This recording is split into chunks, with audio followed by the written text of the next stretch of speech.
Most sales leaders don't fail because they lack effort. What they fail for is because they've inherited a broken system a lot of the times. They've got unclear expectations and no real guidance on what is actually going to drive the revenue that they need to deliver. And my guest today has spent his entire career stepping into that chaos and turning it into the thing that we all dream about: repeatable, scalable performance. So, welcome to Leadership That Sells. This is a podcast that talks about the real conditions where leadership and sales actually work and when they don't, when they all break down. So I end up talking to founders, chief execs, sales leaders, and operators who've had to make the decisions when the effort was high, the pressure was real, the usual playbooks that we've got in our back pockets from that last job we did 10 years ago didn't quite fit or don't fit anymore. Now, the job is we're not here to try and trade slogans or, medics or stuff like that. What we're trying to do is surface patterns, things that consistently create momentum. Look at what it gets in the way and look at what experienced leaders eventually learn to stop doing. So if you are responsible for results and not just ideas, you're absolutely in the right place. And it then leaves me to say, Mike Manzi, thank you and very much indeed for joining me. Thank you so much. I'm happy to be here. Great. Now, you've been dropped into multiple sales environments where you've got an expectation of immediate performance. And I think most of us have had that. It says, welcome on board. Can I have $10 million worth of pipeline, please? Yeah, nice. Okay. What's the toughest situation that you faced when that number was at risk? What did you get wrong first out the door? Yeah, there was a company that I was working with where they were essentially at around like $500,000 in revenue, but they'd gotten a bunch of funding, and we had the core six group of sales reps who all had been doing things their way, six different ways, and showed success because it was inbound. So they also had a lot of entitlement around how they should be doing things. And I was brought in to say, we don't want the sales team doing six different things in six different ways, and we do not want them to have entitlement, and we're not going to be sending them 100,000 leads a day. So truly what they should be doing is about 10 times what they're doing today and fix it. So this is really challenging when you come into an organization as an outsider. I was also moving from New York to Boston. So there's a little bit of like a, who is this guy from New York? And I'm coming in as a VP when the previous person was the CRO. Right. So essentially, everybody was reporting to a lower level person. They all thought they were perfect. All they've been doing is winning because there were no goals in place, and all of them are doing things their own way. So, how do you take this team of people that are succeeding and say to them, basically, you're not succeeding, and we have to do things completely different from how you're doing it? And so I made the mistake that I think a lot of people make, which is I made a blanket approach Hmm. on everybody. And we had, like every organization, it's a bell curve. So we had our two people that were truly rock stars. And we had our two people that were really kind of duds, and then the two in the middle. So I have a playbook that I've used everywhere, which includes these pipeline reviews. And the pipeline reviews go one way typically. With the top rep, I ran the pipeline reviews that one way, and she didn't like the way that I was doing it. She felt like it was more too micromanaging. Hmm. Um, the other thing I did was I at the previous company that I was at was a little bit too friendly, and so in this company I swung the pendulum a little bit too hard, and so I was a little bit too tough. And fast forward, I think it was maybe 6 months, our top rep left the company. And to this day, I know, and she said it at the time, that a major deciding factor was because of Mike was my manager. How disappointing to be like, we literally lost probably millions of dollars because of losing this rep. So what I did at that point, once I had that exit interview summary with HR and realized sort of how much of that I owned after letting my ego get to the side and say it wasn't me, was I really truly realized that I had been scared as a leader of a team. And so instead of using my personal skills and using my knowledge of how people work, I just leaned on system. Hmm. And I just said, whatever it is, I'll just do the system and run it exactly how it says that you've decided of how it should run, and don't take into consideration nuance, people, personalities, relationships, the importance to a company. So after that moment, what I did was I realized who on the team was so critical, and I started using a 9 box matrix Mm. where we look at potential on one level and performance on another level and try to see, do we retain this person, train this person, or remove this person? And the person who I didn't like the most in the team was the person who I needed to retain on the team. I think we often see our top performer as our most frustrating. Toxic. Yeah, Toxic. the top is often toxic. Now, in so what I then did was I spent a lot of time figuring out with every person on the team, and I do this to this day, what are some quick wins? What are things I can do to make deposits every week and every month, like get rid of a field, get rid of a policy, remove them from a meeting, make some new thing where people can't talk to you that are outside of our team, get rid of the annoying things for those sales reps so that later when I needed them to do something or I needed to ask for, let's say, what they would consider a favor, what I would consider an important change in the business, there's less pushback and it felt like this is an equal relationship. Not Mike tells me to do stuff, Mike never helps, but Mike helps and I need to keep up with how much he's helping with me by doing stuff for Mike or for the company or for the business just like in general. So ultimately we ended up getting that business to 7 million bucks a year in about a year and a half or 2 years. And we ended up retaining all of our top reps that were not toxic. Because after we got some more cash in the business, it then was okay for us to actually get rid of the toxic rep who truly wasn't going to be a team player. But in that first 6 months to a year, we actually needed the cash in the door more than anything else. So that's Right. why that was a very tough situation, but I'm glad I got through it. I like that, making deposits in advance of making the demands. I like the concept of you know you're going to go through a tough time. So in advance of doing that, you build the team. You build them up to the point where you've given them all life jackets. You've trained them in self-defense. You've fed them up because Sure. you're going to go through a rough time of starvation and violence. So you need to be ready for how you're going to deal with that. It speaks to the idea that people don't really care about what you say until they know that you actually care about them. That sort of thing. I like that. Hmm. So now that then is quite an interesting position for you as someone who talks about playbooks and systems. So you turn around and you say, well, aye, about those playbooks and systems, kind of not really the thing. It's more like the people side of this here. And actually my whole piece is like leadership that sells. You want to sell, you know how to sell. You want to lead, you know how to lead. How do you do it in a context where it is the most measured, most under the microscoped part of any business? Because everybody's got a number in their head. Have you hit it? No, then you're not succeeding. Have you hit it? Yes, then you're succeeding. How did you hit it? They don't care. They do Sure. not give two craps how you did it, Right. as long as you did it. And there are quite literally two sorts of sales leaders, the ones that hit and the ones that miss. Guess which ones you want to be, ladies and gentlemen, right? So you position the ideas of playbooks and systems as the solution to sales leadership chaos. Okay. What is it that breaks? What is it specifically that breaks when people rely on those, as you just did, without understanding the underlying mechanics, not necessarily the emotional people side, but the underlying mechanics of a business? So you come into a new business and you're thinking, I know what this is. It's one of them. Playbook number 6B, apply. What what breaks? Yep. So there's a difference between playbooks and tools. And this is where I think a lot of people get things wrong. Oh, okay. So the playbook is the general direction that we're heading and the avenues that we want to take to get there. The tools are the actual things that we're doing. So, for example, the playbook is, let's say, how do I forecast? And when I think of forecasting, I believe that there's a public forecast, there's a personal forecast, and there's a professional forecast. So those are the three avenues I want to go down. Now, the tools I use are pipeline reviews, coaches room meetings, and forecast categories.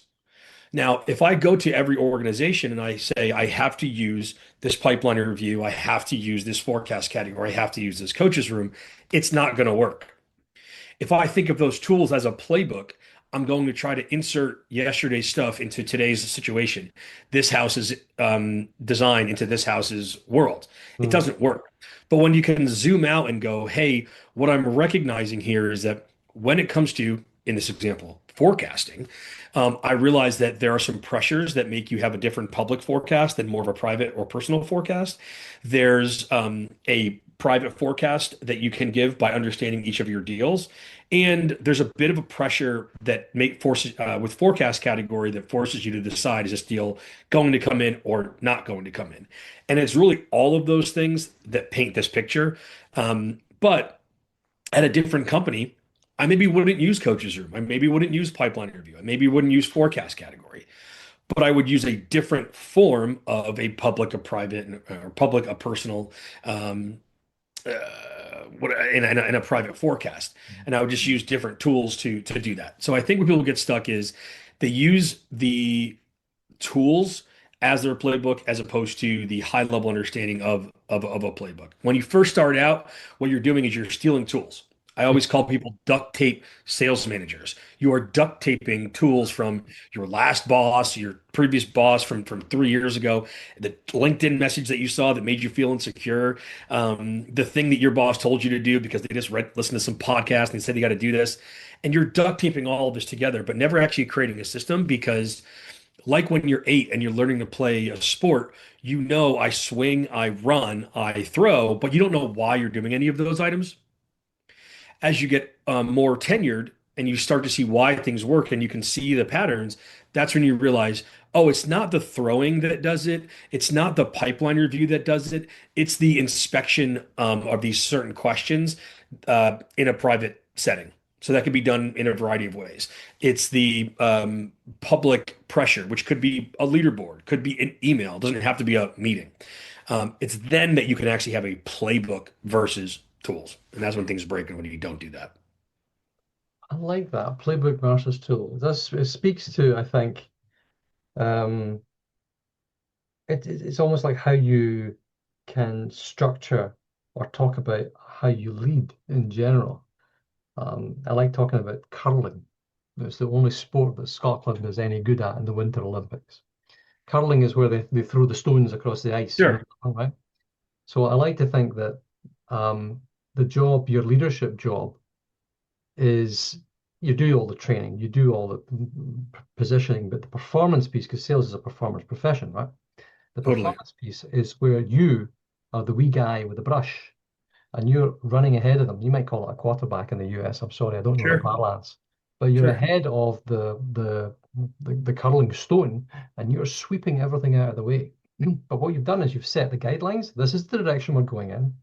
No further than this, no further than that. Okay. That is the way we're going. I've done my best to level the playing field as much as I can and given you the right weights and trained you up as much as we can, but it's up to you to send them on their way. Right. And in your analogy, imagine if instead of having that as your thought process is I use the X1 280 brush. Mm. And it's like, well, on this ice, we need the X2 340. Yeah, there you And go. so your idea of just I must use this brush is actually incorrect. Mm. Your idea should be I need to move things out of your way. I need to always be ahead That's of it. you, right? That's it. But not I need this brush. Today we use that brush, tomorrow we use a different brush. That's it. I love that. That's quite profound. I think as you've got My first profound curling analogy. Perfect. you made a profound curling analogy, Mike. It's a Sweet. bonus. It's a gift that we give everybody who comes on this podcast is a profound curling Amazing. analogy. Thank you very much. So you are. I think you're paying attention to context. You're paying attention to the people you're working for, the environment you're finding yourself in, the situation that's around you, and trying to find the best tool for the job.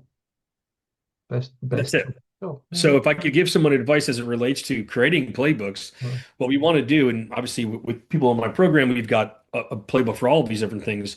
But really, what you want to do is you want to think about all the things you've done. Like if you could write out all the things that you've done, write out all of the success that you've had, which ones actually succeeded, and then zoom out to figure out what are the 2 or 3 categories of things that I'm doing here. For example, I thought through all the different things I've done to create a great culture.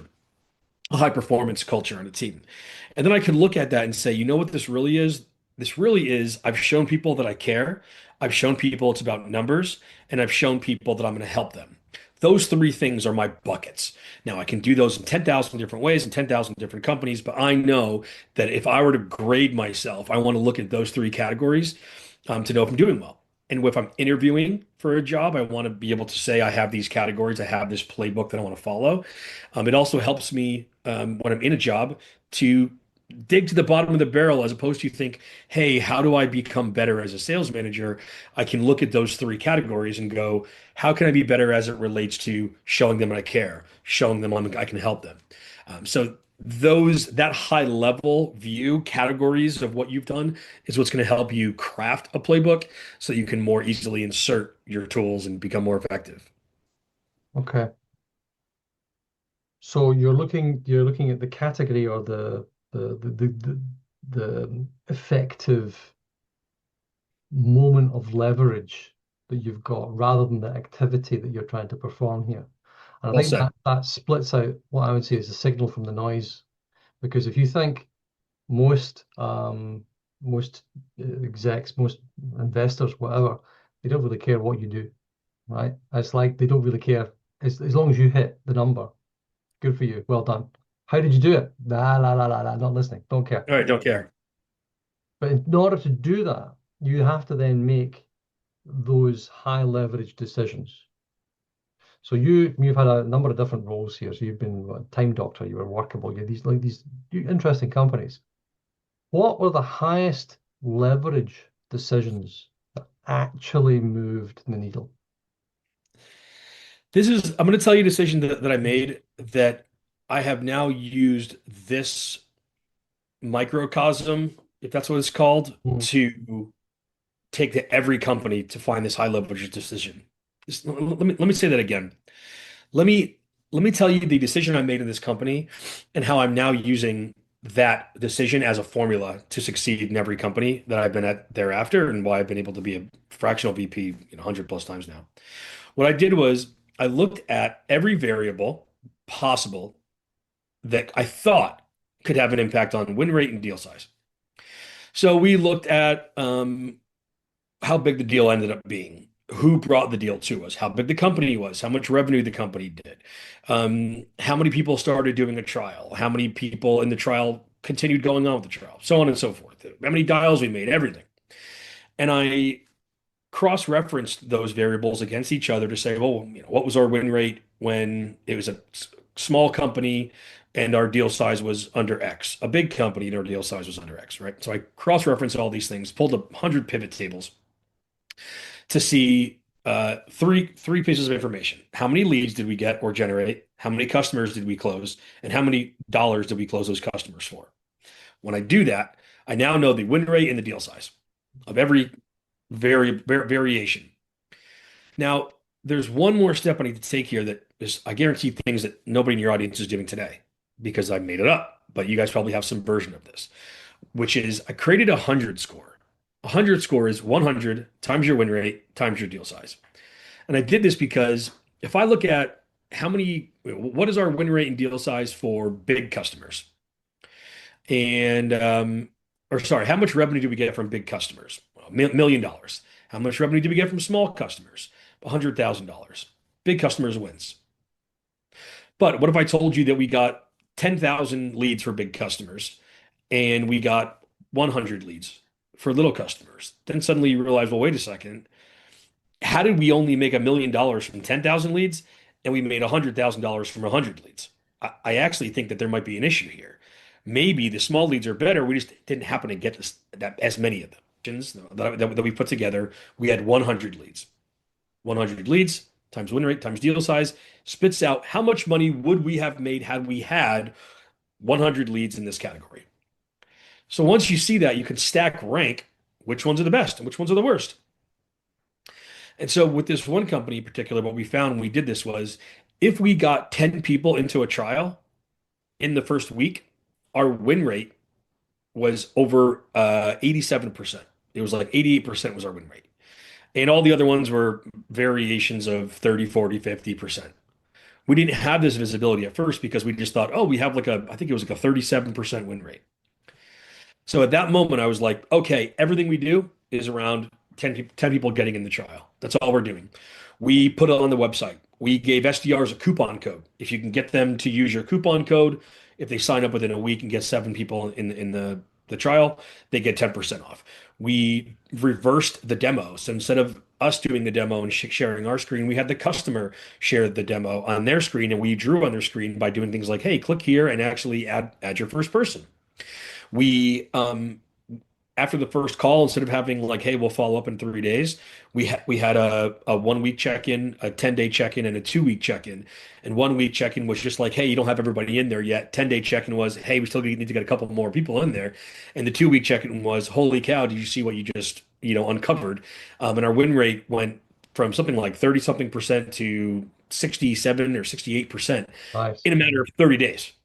So we effectively doubled the effectiveness of the sales team in 30 days by making really one strategic change. And now every organization I go to and every single person I coach, I try to find what is that outlier variable that's hidden that we can exploit if we had access to it. Oh, very nice. Very nice. The 100 score. I like that. So number of leads, number of opportunities times deal size times win rate. That's good. Do you know if you take that and then you divide that by your sales cycle length, you end up with the sales velocity, right? Sure, You end up with your days, you end up with the revenue per day. So you've got that as a baseline, which is impacting what you've discovered that one lever that's actually going to impact things. And then so that then gives you okay, so that's a really nice metric. I like that, 100 score. sure. Oh, Steal it. steal it, stolen, stolen. If we go to your playbook starter kit, officialsalestips.com, what do we get? Yeah, so you're going to get the true starter kit that I give to everybody and that I use personally. This is not here's cool ideas or here's a general overview. This is here's the exact template to use.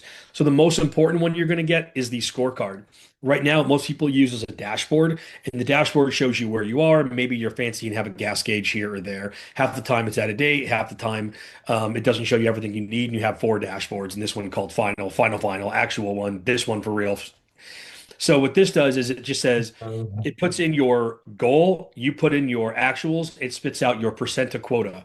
Nice and simple, but it includes not only your revenue goal, it includes your win rate goal, your deal size goal, your number of deals goal, your activities goal, your contacts goal, your contact to opportunity rate, your activity to opportunity rate, so that when you are going, oh shoot, we're missing our number, you're not having to make up some crazy story to your boss about why it's A, not your fault, and B, not going to happen again. You can actually look at the numbers and say, hey, I'm seeing right here where the failure is. It's in contact to activity rate, or sorry, contact to deal creation rate or activity to deal creation rate. This basically gives you a magnifying glass on every area of the pipeline to diagnose the problem without you having to go listen to 10,000 calls and spend $100 talking to your sales team. That's the critical bit.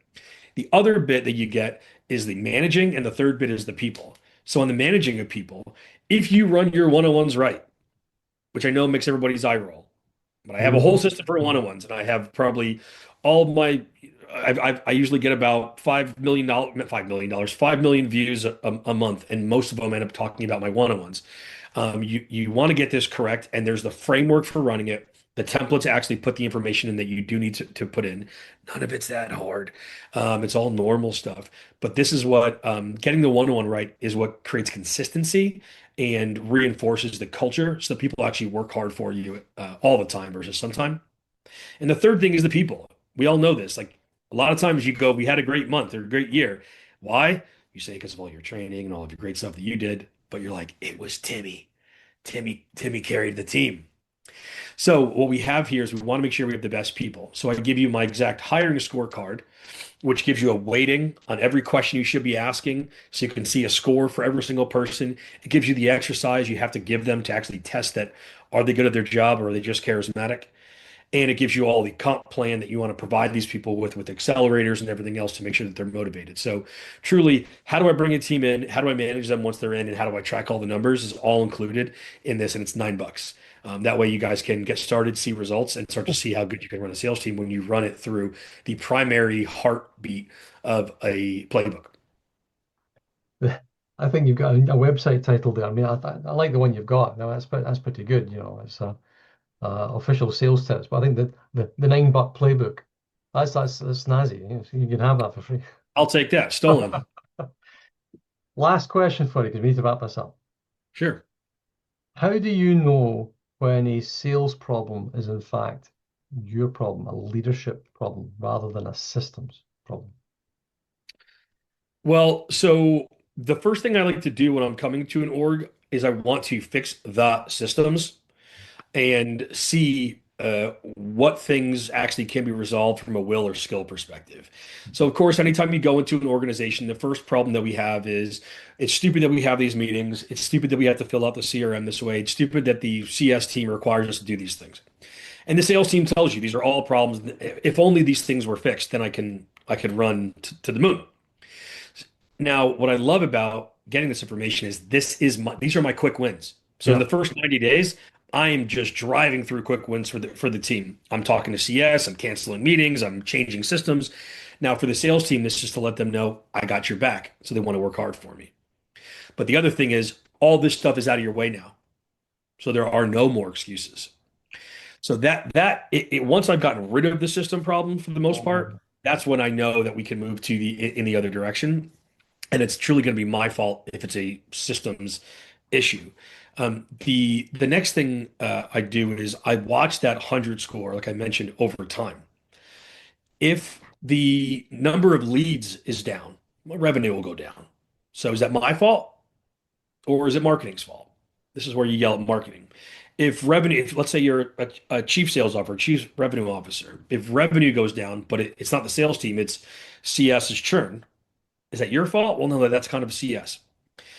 But when you look at the 100 score, this is to say, are we generating, forget the number of leads, especially if we're getting inbound leads. This is just win rate and deal size.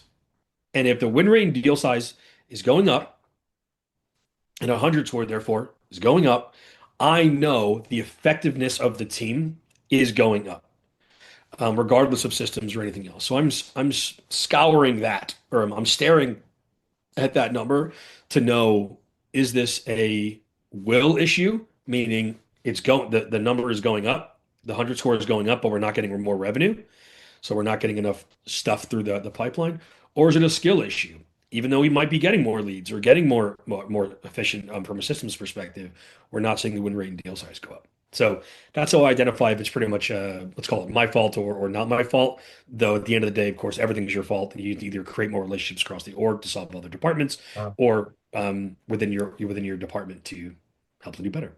you go. Mike, lastly then, if you had 1,000 billboards and the biggest Sharpie you could imagine, Sure. what's the one message you would leave with all these poor sods who have this majestic job of trying to lead the ballerinas and opera singers that are most of our sales team? I think what I would say is on your forehead, it says in flashing lights, I can fire you. I mean, don't forget that. And I say this because what every manager I work with, and when I bring up the idea of feedback, they're either not giving feedback because they're afraid because they see that sign and they don't realize that sign gives them power, or they don't know that sign exists. And Mm. so they are rude or a little bit tactless when it comes to giving feedback, and this causes people to run away from them. But if you can recognize, like, I have this power of authority given to me implicitly, which means I can push people, but also I have this power that can hurt people. So you don't want to overuse it.